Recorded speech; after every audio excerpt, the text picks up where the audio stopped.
Welcome to Stick to Comedy, where one stick man says what everyone's thinking. Let's roast. Sir Keir Starmer, the only man in Britain who can make a wet weekend look exciting. You swaggered into Downing Street promising to transform the country, then spent your first year knee-deep in policy crap you can't even flush.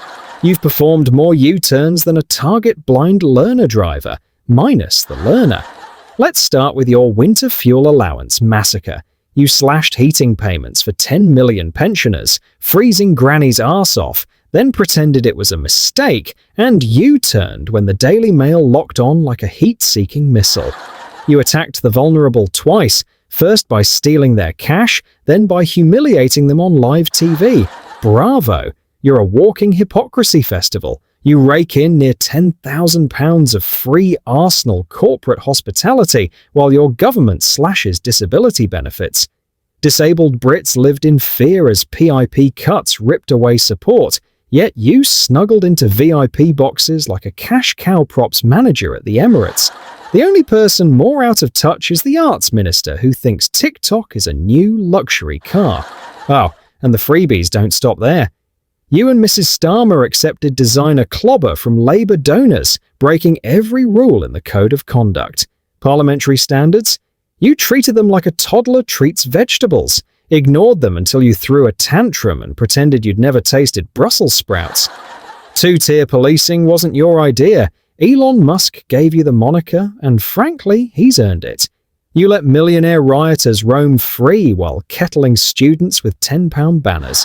Your police force is less Willy Wonka's chocolate factory and more Hunger Games. Rich get immunity, poor get tear gas. Congratulations on turning Britain into the world's most British police state. Then there's your cabinet reshuffle. Angela Rayner resigns, and your government looks like a busted toy box. Ministers swap places so often I'm dizzy.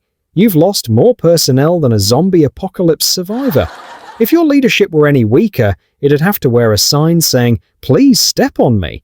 Remember your big promises on the NHS?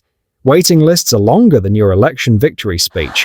Hospitals are so backed up, they've started booking appointments in 2027.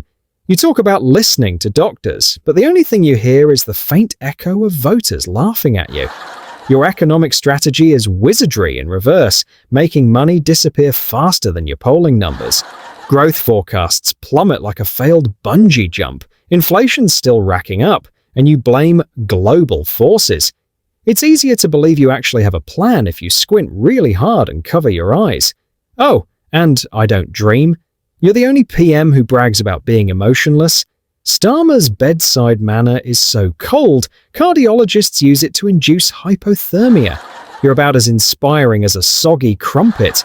Polling shows you're more unpopular than Liz Truss on a global holiday. Poll after poll ranks you bottom. Voters would rather elect a tap water sommelier than you again. Reform UK is leading Labour. They'd prefer Nigel Farage's reptilian charm over your beige bureaucracy. But here's the kicker. You still have supporters. People who haven't noticed that Starmerism means whatever the last focus group told me. You have all the conviction of a soggy piece of paper. No backbone, no vision, just an endless stream of non-committal waffle that even Marmite would reject. So here's to you, Sir Keir Policy Pancake Starmer, the man who campaigned on hope, shattered expectations, and then made homelessness look like an optional extra. You're Britain's biggest letdown, the human equivalent of buffering, and proof that even the best lawyers can't argue their way out of public contempt. Good night, Prime Minister. May your U-turns be fewer, your freebies be taxed, and your approval rating find a grave deep enough to bury your career.